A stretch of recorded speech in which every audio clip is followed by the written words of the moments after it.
City cable news కి స్వాగతం.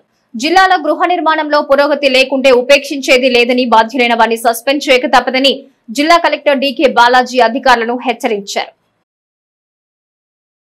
Collectorate మీకోసం సమావేశ మందిరంలో జిల్లా కలెక్టర్ డీకే బాలాజీ గృహ నిర్మాణ పురోగతిపై మున్సిపల్ కమిషనర్లు, ఎంపీడీఓలు, గృహ నిర్మాణ సంస్థ ఇంజనీర్లతో సమావేశం నిర్వహించి మండలాల వారీగా సుదీర్ఘంగా సమీక్షించారు. ఈ సందర్భంగా జిల్లా కలెక్టర్ మాట్లాడుతూ జిల్లాలో గృహ నిర్మాణం చాలా వెనుకబడిందన్నారు. గత 15 రోజుల కిందటి నుంచి గృహ నిర్మాణంలో చాలా మండలాల్లో అనుకున్న స్థాయిలో పురోగతి లేదన్నారు.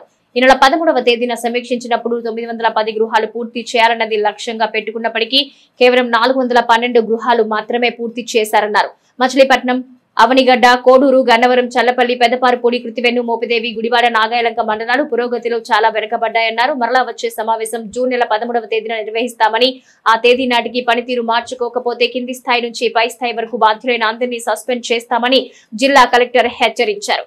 మార్చి 31వ తేదీతో గృహ నిర్మాణం గడువు పూర్తి అయినప్పటికీ కేంద్ర ప్రభుత్వం నుంచి మరలా పొడిగింపు ఉత్తర్వులు వచ్చాయన్నారు. లబ్ధిదారులకు అదనపు ఆర్థిక సహాయం అందజేసేందుకు గత మార్చి 25వ తేదీన ఉత్తర్వులు వచ్చినప్పటికీ ఆ విషయం ఇప్పటి వరకు చాలా చోట్ల లబ్ధిదారులకు తెలియచేయకపోవడం సరైంది కాదని ఆయన అసహనం వ్యక్తం చేశారు. నేరాల నియంత్రణకు డ్రోన్ కెమెరాలు విశిష్ట కృషి చేస్తున్నాయని Eluru range IG PG Vijay Ashok Kumar తెలిపారు. నేరాల నియంత్రణకు డ్రోన్ కెమెరాలు విశిష్ట కృషి చేస్తున్నాయని, వాటి వినియోగం పెరిగిన నాటి నుంచి ఓపెన్ డ్రింకింగ్, ఆకతాయి వేధింపులు తగ్గడమే కాక శాంతి భద్రతలను అదుపులో ఉంచగలుగుతున్నామని ఏలూరు రేంజ్ ఐజీపీజీ విజయ్ అశోక్ కుమార్ తెలిపారు. కృష్ణా జిల్లా పోలీసు ప్రధాన కార్యాలయ వార్షిక తనిఖీల్లో భాగంగా ఏలూరు రేంజ్ ఐజీ అశోక్ కుమార్ మీడియాతో మాట్లాడుతూ జిల్లా వ్యాప్తంగా ప్రజల్లో అవగాహన పెంచి స్థానికుల సహకారంతో 4000కు పైగా సీసీ కెమెరాలు అమర్చడం జరిగిందని, దీని ద్వారా కేసులో దర్యాప్తు మరింత వేగవంతం అవుతుందన్నారు. రహదారి ప్రమాదాలు నివారించేందుకు వీలుగా ఎక్కడికక్కడ హెచ్చరిక బోర్డులను, బ్యారికేడ్స్, రేడియం స్టిక్కర్లతో కూడిన డ్రమ్ములు ఏర్పాటు చేసి ప్రత్యేకంగా సిబ్బందిని నియమించి ప్రమాదాల నివారణకు విశిష్ట కృషి చేస్తున్నామన్నారు. పెరుగుతున్న ట్రాఫిక్ ను క్రమబద్ధీకరించేందుకు వీలుగా ముందస్తు చర్యలు చేపడుతూ అధికంగా ట్రాఫిక్ ఉన్న ప్రదేశంలో కారణాలు పరిశోధించి ట్రాఫిక్ రెగ్యులేట్ చేయడానికి చేపట్టవలసిన చర్యల గురించి అధికారులకు ఆయన ఆదేశాలు జారీ చేశారు. గంజాయి వినియోగాన్ని కూకటి వేలతో పెకిలించేలా చర్యలు చేపడుతున్నామని ఐజీపీ అశోక్ కుమార్ వివరించారు. అంటే కొంతమందిని ఇప్పుడు ప్రస్తుతానికి ఎస్పీ గారికి నేను సజెషన్ ఇస్తానంటే హోంగార్డ్స్ని కొద్దిగా ఎక్స్ట్రా ఇవ్వమని చెప్తాను ట్రాఫిక్ విభాగానికి. ఏఆర్ సిబ్బంది కూడా ఎవరన్నా ఫ్రీ ఉంటే పీక్ అవర్స్లో ఏఆర్ స్టాఫ్ని కూడా ట్రాఫిక్ సిబ్బందిగా ఉపయోగించుకోవచ్చు. ఎందుకంటే రిక్రూట్మెంట్ మనకు 1వ తారీఖు టెస్ట్ ఉంది. వాళ్ళు రిక్రూట్మెంట్ అయిన తర్వాత మనకి ఇంకొక సంవత్సరం పాటు ట్రైనింగ్ టైం పడుతుంది వాళ్ళంతా ట్రైనింగ్ రావడానికి. అంత లోపల ఈ హోంగార్డ్స్ని ఏఆర్ సిబ్బందిని ఉపయోగించి ట్రాఫిక్ పీక్ అవర్స్లో ట్రాఫిక్ రెగ్యులేషన్ చేయడానికి ట్రై చేస్తాము. తర్వాత సీసీ కెమెరాస్ కూడా ఇప్పుడు చాలా కెమెరాస్ పెట్టారు. వాటి ద్వారా కూడా కంట్రోల్ రూమ్లో అబ్జర్వ్ చేస్తూ ఏదైనా ట్రాఫిక్ కంజెషన్ ఎక్కువ ఉందంటే మొబైల్ పార్టీస్ని పెట్టి ట్రాఫిక్ రెగ్యులేషన్ చేయడం. ఈ 2 కార్యక్రమాలు ప్రస్తుతానికి టెంపరీ రిలీఫ్ కింద చేస్తాము. భవిష్యత్తులో స్టాఫ్ వచ్చిన తర్వాత ట్రాఫిక్ సిబ్బందిని ఎక్కువ నియమిస్తామండి. ఒక ఇన్స్పెక్టర్ని కూడా ఈ మధ్యకాలంలో ట్రాఫిక్ ఇన్స్పెక్టర్గా పోస్ట్ చేశాం. ఇప్పుడు వేకెన్సీ వచ్చినట్టుంది. డిఎస్పీ ఉండేవాడు. మళ్ళీ చూస్తాం అది ఏమైంది ఆ పోస్ట్ చూసి. అంటే ఈ మధ్య సూపర్ న్యూమరీ పోస్టులు అడ్జస్ట్ చేయడంలో కొన్ని పోస్టులు మనకు డిఎస్పీ పోస్ట్ తగ్గి ఇన్స్పెక్టర్ పోస్టులు ఎక్కువగా వచ్చాయి. భవిష్యత్తులో మళ్ళీ దాన్ని పునరుద్ధరించే అవకాశం చూసి ఇన్స్పెక్టర్ ట్రాఫిక్ని అయితే కంపల్సరీగా నియమిస్తామండి. ఎస్ఐ ట్రాఫిక్ని, కొంతమంది ఎస్ఐస్ని కూడా ట్రాఫిక్ విభాగాన్ని నియమించి సిబ్బందిని ఏఆర్ని, హోంగార్డ్ని పెట్టి ప్రస్తుతానికి టెంపరీగా ట్రాఫిక్ ఇబ్బంది లేకుండా చూస్తామండి నగరంలో. కెమెరాల వల్ల మనకు చాలా సత్ఫలితాలు వస్తున్నాయండి. ఇప్పుడు పొద్దున కూడా నేను చూశాను, సబ్ డివిజన్కి ఒక కెమెరా, 5 కెమెరాస్ ఉన్నాయి. పొద్దున అంతా వచ్చారు వాళ్ళు. ఎప్పటికప్పుడు ట్రాఫిక్ రెగ్యులేట్ చేయడానికి, తర్వాత ఏదైనా ప్రొసెషన్స్, ఊరేగింపులు జరిగినప్పుడు, లాండ్ ఆర్డర్ ప్రాబ్లమ్స్ వచ్చినప్పుడు వాళ్ళకి. తర్వాత మొన్న కూడా కొన్ని అవాంఛనీయ సంఘటనలు జరుగుతున్నాయి. ఈ గ్యాంబ్లింగ్ రైడ్స్ అది చేసినప్పుడు ఏదన్నా డ్రోన్స్ పంపించి ఫస్ట్ ఏరియాని స్టడీ చేయాలి. అక్కడ ఏదన్నా వాటర్ బాడీస్ ఉన్నాయా, అలాంటి చోట మనకి గ్యాంబ్లింగ్ జరుగుతుందని ఇన్ఫర్మేషన్ వస్తే డ్రోన్ ఫ్లై చేసి అక్కడ ఏదైనా వాటర్ ఏదైనా ఉందా, ఎవరైనా పరిగెత్తి పోలీసు వస్తారని భయంతో కొంతమంది పరిగెత్తి పారిపోయి నీళ్ళ పడి మరణిస్తున్నారు. అటువంటి సంఘటనలు జరగకుండా డ్రోన్స్ని కంపల్సరీగా మనం వాడాలి. సో ఈ విధంగా డ్రోన్ తోటి మనకు చాలా ఉపయోగాలు ఉన్నాయి. వాటిని ఎఫెక్టివ్గా ఇంకా వాడతామండి. సీసీటీవీస్ కూడా దాదాపు మనము ప్రజల సహకారంతో దాదాపు 4000 కెమెరాస్. కోడూరు అవుట్ పాల్స్ కు ఫైబర్ గేట్లు ఏర్పాటు చేసిన ఫలితం శూన్యంగా ఉందని రైతులు వాపోతున్నారు. కోడూరు మండల పరిధిలోని ఉల్లిపాలెం గ్రామ సమీపాన కృష్ణానది కరకట్టపై ఉన్న కోడూరు అవుట్ ఫాల్స్ స్లూయిస్ కు ఇరిగేషన్ అధికారులు తాత్కాలికంగా ఏర్పాటు చేసిన ఫైబర్ గేట్ల వల్ల ఫలితం శూన్యమని స్థానిక రైతులు వాపోతున్నారు. రైతుల అభ్యర్థన మేరకు అవుట్ ఫాల్స్ కు ఫైబర్ గేట్ల ఏర్పాటు సంతోషకరమని, కానీ ఆ గేట్లు పెట్టిన తరువాత కూడా యథావిధిగానే ఉప్పు నీరు ఎగువకు ప్రవహించి పంట పొలాలు ముంచెత్తుతోందని వారు ఆవేదన వ్యక్తం చేస్తున్నారు. గేట్ల వద్ద ఉన్న గొయ్యిలు పూడ్చకుండా, అవుట్ ఫాల్స్ బేస్మెంట్లను సరిచేయకుండా గేట్లు పెట్టడం వల్ల గేట్ల కింద నుంచి ఉప్పు నీరు ప్రవహిస్తుందన్నారు. వెంటనే స్థానిక ప్రజా ప్రతినిధులు, ఇరిగేషన్ అధికారులు స్పందించి అవుట్ ఫాల్స్ గేట్ల కింద ఫ్లోరింగ్ కు మరమ్మతులు చేసి ఉప్పు నీరు ఎగువకు రాకుండా చర్యలు చేపట్టాలని రైతులు కోరుతున్నారు.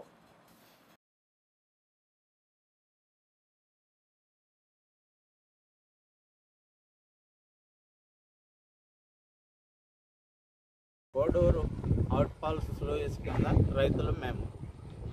మా ఈ అవుట్ ఫాల్స్ కింద కనీసం 4000 ఎకరాల పొలం ఉంది. ఈ కాలువకి గేట్లు ఉన్నాయి, అవుట్ ఫాల్స్కి గేట్లు ఉన్నాయి. ఆ గేట్లు పోయినాయి అని చెప్పి మేము 2-3 సంవత్సరాల నుంచి కూడా అధికారులు ఎమ్మట పడుతుంటే ఈ రోజున తాత్కాలికంగా ఫైబర్ గేట్లు అమర్చారు. దాని వరకు మేము సంతోషమే. కానీ దాని కింద ఏ విధమైన ప్లాట్ఫారం సరి చేయకుండా వాళ్ళు తాత్కాలికంగా గేట్లు పెట్టెళ్ళారు. కింద ప్లాట్ఫారం మొత్తం గుంతలు పడిపోయి ఆ గుంతల్లో నుంచి యథావిధిగా నీరు వస్తుంది. ఆ నీరు రావటం వలన పెట్టినప్పుడు కంటే కూడా ఇప్పుడు లేనప్పుడు కంటే కూడా ఈ గేట్లు పెట్టిన తర్వాత ఎక్కువ వాటర్ వచ్చి మా పొలాలన్నీ మునిగిపోయినాయి ఉప్పు నీళ్లతో. మీరు డిపార్ట్మెంట్ వారు, ప్రజాప్రతినిధులు ఇక్కడున్న పరిస్థితిని పరిశీలించి ఇక్కడ ఏ విధమైన చర్య తీసుకోవాలో మీరు చూసి మాకు న్యాయం చేయాలని మేము కోరుతున్నాం. యోగ సాధనతో సంపూర్ణ ఆరోగ్యం చేకూరుతుందని కృష్ణా జిల్లా స్పోర్ట్స్ అథారిటీ అధికారి కె ఝాన్సీ లక్ష్మి అన్నారు. యోగాంధ్ర కార్యక్రమంలో భాగంగా 45వ division Telugudesam party incharge PV Phanikumar ఆధ్వర్యంలో మంత్రి కొల్లు రవీంద్ర సూచనలతో ఈడేపల్లి గానుగకొట్టు సెంటర్ నుంచి సెడింబి అగ్రహారం మున్సిపల్ పార్కు వరకు యోగా ర్యాలీ నిర్వహించారు. ఈ కార్యక్రమానికి ముఖ్య అతిథిగా విచ్చేసిన కృష్ణా జిల్లా స్పోర్ట్స్ అథారిటీ అధికారి కె ఝాన్సీ లక్ష్మి మాట్లాడుతూ, యోగా అనేది శరీరం, మనస్సు మరియు ఆత్మను సమతుల్యం చేసే ప్రాచీన భారతీయ శాస్త్రం అన్నారు. టీడీపీ నాయకుడు గొర్రెపాటి గోపీచంద్ మాట్లాడుతూ, యోగా విశిష్టతను ప్రజలకు వివరిస్తూ మంచి ఆరోగ్యాన్ని యోగా సాధన ద్వారా ప్రజలకు అందచేయటమే ముఖ్యమంత్రి చంద్రబాబు, ఉప ముఖ్యమంత్రి పవన్ కళ్యాణ్ లక్ష్యమన్నారు.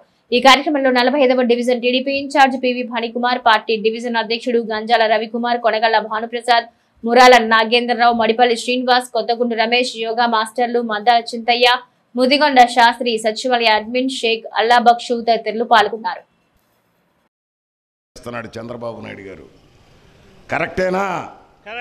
కరెక్టేనా? దాని కేవలం యోగా ఫలితం అది. అదేవిధంగా మోడీ గారు, ప్రధానమంత్రి గారు అత్యధిక ప్రయారిటీ ఇచ్చి యోగా తాము చేస్తూ మనందరినీ మేలు కొలుపుతున్నారు. దయచేసి పిల్లలు మీ పాఠ్య పుస్తకాలతో పాటు దీనికి కూడా టైం కేటాయించండి. దీనివల్ల అనేక రుగ్మతలు రాకుండా అడ్డుకోవచ్చు, ఆరోగ్యాన్ని కాపాడుకోవచ్చు. మరి చీటికి మాటికి డాక్టర్ దగ్గరికి వెళ్ళాల్సిన అవసరం లేదు. Yoga is our life. ఇందాక చెప్తున్నారు, యోగా చేయండి, ప్రాణం ఉన్నంత వరకు ప్రాణాయామం చేయండి అని. ప్రాణం ఉన్నంత వరకు కాదు, ప్రాణాయామం చేస్తే ప్రాణం ఎంతవరకైనా ఉంటుంది. ప్రాణాయామం చేయకపోతే నష్టపోతాం. కనీసం 10-15 సంవత్సరాలు లైఫ్ ఎక్స్పెక్టెన్సీ పెరుగుతుంది. దయచేసి విద్యార్థులు అర్థం చేసుకోవాలి. ముందలే లెగవటంతో ఉదయపూట ప్రాణాయామం, ఆసనాలు, యోగా. ఈ నెల రోజుల కార్యక్రమంలో ప్రతి 2 రోజులకి ఒక మెగా ఈవెంట్ లాగా మన జిల్లాలో జిల్లా అధికారి అయినటువంటి మన కలెక్టర్ గారి ఆదేశాల అనుసారం మండలాల్లో, జిల్లా హెడ్ క్వార్టర్స్లో, విలేజెస్లో వీలైనంత వరకు ఈ యోగా ర్యాలీయే కాదండి, యోగా ఆసనాలు వేయిస్తున్నారు. పిల్లలందరికీ కూడా ఎడ్యుకేట్ చేస్తున్నారు. యోగా యొక్క ఇంపార్టెన్స్ చెప్తున్నారు. ఇంతకు ముందు సార్ చెప్పినట్టు ఆసనాలు వేస్తేనే బతికేస్తామా అంటే చచ్చేవాళ్ళం బ్రతకడానికి ఒక అవకాశం. మన ఎమర్జెన్సీ ఐసీయూలో పడంగానే ఎందుకు ఆక్సిజన్ సిలిండర్ పెడుతున్నారు మనకి? బతికించడం కోసం మనం ఏదో ఇంకో రోజు బతకాలనే తాపత్రయంతో లక్షలు పోస్తున్నాం. ఆ రోజు ఎంత బిల్లు ఇచ్చినా చచ్చినట్టు కట్టి బయటకు వస్తాం. చచ్చిన తర్వాత శవానికి కూడా బిల్లు కట్టి బయటకు తెచ్చుకుంటాం. సో దాన్ని కొంతవరకైనా అవాయిడ్ చేసుకోగలగాలి అంటే మన దైనందిన కార్యక్రమాలలో బ్రీదింగ్ ఎక్సర్సైజెస్ అయినా సరే చేస్తే కొంతవరకు మనం అటువంటి కష్టాల నుండి బయటపడతాము. సో దీన్ని పాటిస్తారని నగర ప్రజలకి ఈరోజు ర్యాలీలో పార్టిసిపేట్ చేస్తున్న వాళ్ళు మరి యోగా కార్యక్రమాన్ని నెల రోజుల ముందర నుంచి కూడా ప్రతి డివిజన్లోనూ ప్రతి గ్రామంలోనూ ఎంతో ప్రతిష్టాత్మకంగా ప్రభుత్వ పరంగా నిర్వహిస్తున్నారు. అందులో భాగంగా ఈరోజు మా 45వ డివిజన్లో పెద్దలు గోపీచంద్ర గారు, అలాగే మా సచివాలయ సిబ్బంది, అలాగే స్పోర్ట్స్ అథారిటీ అధికారి ఝాన్సీ గారు, ఐటీఐ కాలేజీ రమేష్ గారు, మరి వారి విద్యార్థులు అందరితో కూడా ఇక్కడ మా డివిజన్లో ప్రజలందరికీ తెలియజేసే విధంగా ఈ ర్యాలీ కార్యక్రమాన్ని నిర్వహించాలని, అలాగే పాత్రికేయ మిత్రులు ముదిగొండ శాస్త్రి గారి సహకారంతో మా డివిజను నాయకులు, టీడీపీ నాయకులు, జనసేన నాయకులు, బీజేపీ నాయకులు అందరి సహాయ సహకారాలతో ఈరోజు యోగా మాస్టర్ చింతయ్య గారు అందరి సహాయ సహకారాలతో ఈ కార్యక్రమాన్ని నిర్వహిస్తున్నాం. రాబోయే రోజుల్లో మా డివిజన్ని ఒక మైనర్ బాలికపై లైంగిక అకృత్యాలకు పాల్పడుతున్న విశ్రాంత అధ్యాపకుడిపై పోలీసులు పోక్సో కేసు నమోదు చేశారు. ఒక మైనర్ బాలికపై లైంగిక అకృత్యాలకు పాల్పడుతున్న విశ్రాంత అధ్యాపకుడిపై పోలీసులు పోక్సో కేసు నమోదు చేశారు. ఇనుగుదురు పోలీస్ స్టేషన్ పరిధిలో చోటు చేసుకున్న ఈ ఘటన కలకలం రేపింది. సదరు విశ్రాంత అధ్యాపకుడు విద్యార్థిని లైంగికంగా వేధిస్తున్న నేపథ్యంలో ఆ బాలిక ఆత్మహత్య యత్నానికి పాల్పడింది. అయితే తల్లిదండ్రుల అప్రమత్తతో బాలిక ప్రమాదం నుంచి బయటపడింది. బాలికపై సెక్సువల్ వేధింపులకు పాల్పడిన తిక్కిశెట్టి నట దేవేంద్రరావు అలియాస్ నటరాజ్ పై పోలీసులు పోక్సో కేసు నమోదు చేశారు. 1980 నుంచి 95 వరకు మచిలీపట్నం ప్రభుత్వ రామ్జీ ఉన్నత పాఠశాలలో పీటీ అధ్యాపకుడిగా పనిచేసిన నటరాజ్ అప్పట్లో మహిళా టీచర్లను వేధించేవాడని చెబుతున్నారు. అతడిపై పోక్సో కేసు సెక్షన్ 7-8 కింద కేసు నమోదు చేశామని పోలీసులు తెలిపారు.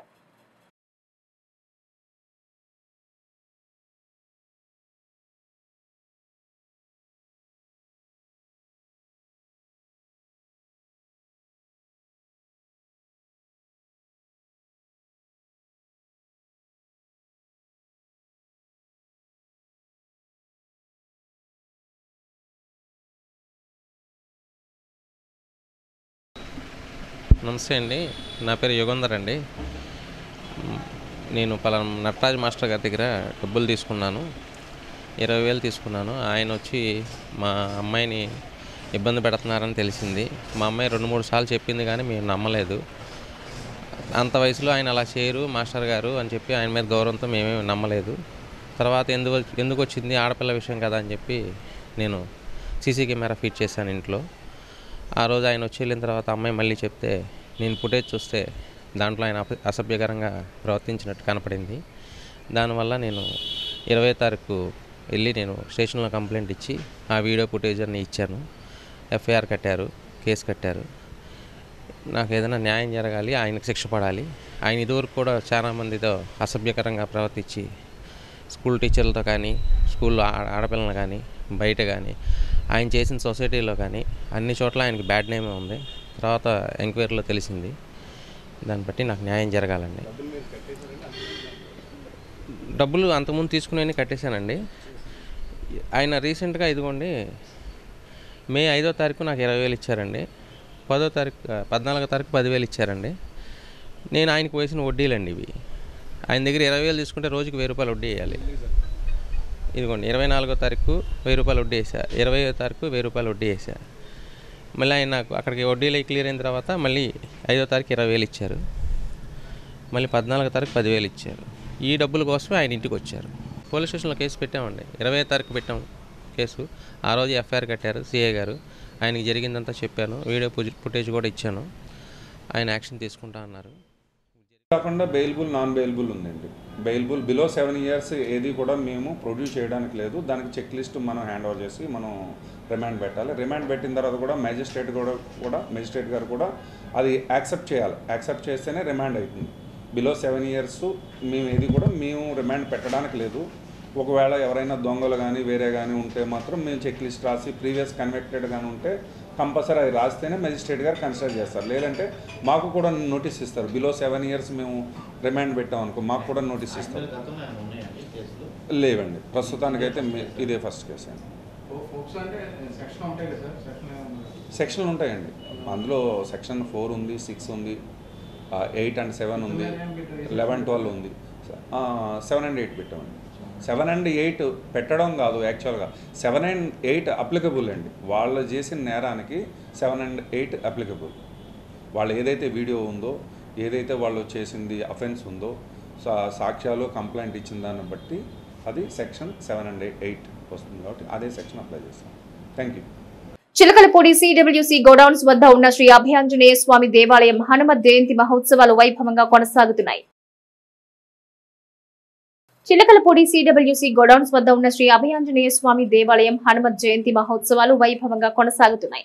ప్రతిరోజు స్వామి వారికి ప్రత్యేక అలంకారం, భజన, నామస్మరణ, హోమాలు, అభిషేకాలు, వివిధ కార్యక్రమాలు నిర్వహిస్తున్నారు. ఈ నెల 20న ప్రారంభమైన ఈ మహోత్సవాలు చండీ హోమం పూర్ణాహుతితో ముగిశాయి. ఈ నెల 31న స్వామివారి ఊరేగింపు జరుపుతున్నట్టు, ప్రతి నెల మొదటి మంగళవారం అన్న సమారాధన నిర్వహిస్తున్నట్టు ఆలయ నిర్వాహకులు తెలిపారు. భక్తమాశైలకు మనవి. చిలకలపూడి గోడౌన్స్ ఎదురుగా వేంచేసి ఉన్న శ్రీ అభయాంజనేయ స్వామివారి దేవాలయం నందు ఈ నెల 22వ తేదీ నుంచి 30వ తేదీ అనగా ఈ రోజు వరకు జరిగిన 9 రోజుల హనుమాన్ జయంతి నవరాత్రి మహోత్సవాల్లో ఈరోజు చివరి రోజు పూర్ణాహుతి కార్యక్రమం జరుగుతున్నది. తదుపరి రేపు 31వ తేదీ శనివారం ఉదయం 7 గంటల నుండి స్వామివారికి నగర ఊరేగింపు కార్యక్రమం జరుగును. 50 మంది భక్తులు ఈ నగర ఊరేగింపు కార్యక్రమంలో పాల్గొని స్వామివారి ఊరేగింపును జయప్రదం చేయవలసిందిగా కోరుచున్నాము. అలాగే వచ్చే నెల 3వ తేదీ హనుమాన్ జయంతి మరియు మొదటి మంగళవారాన్ని పురస్కరించుకొని గొప్ప అన్న సమారాధన కార్యక్రమం కూడా నిర్వహించబడుతుంది. 50 మంది భక్తులు ఈ పుణ్య కార్యక్రమాల్లో పాల్గొని స్వామివారి కృపకు పాత్రులు కాగలరని కోరుచున్నాము. జై శ్రీరామ్.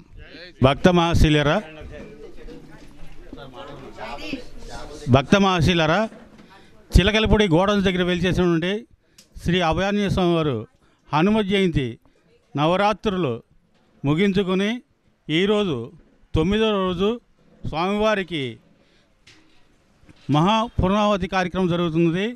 ఈరోజు రేపు స్వామివారి నగర ఊరేగింపు, 3వ తారీఖు ఫస్ట్ మంగళవారం నాడు స్వామివారికి అన్న సమారాధన కార్యక్రమం జరుగును.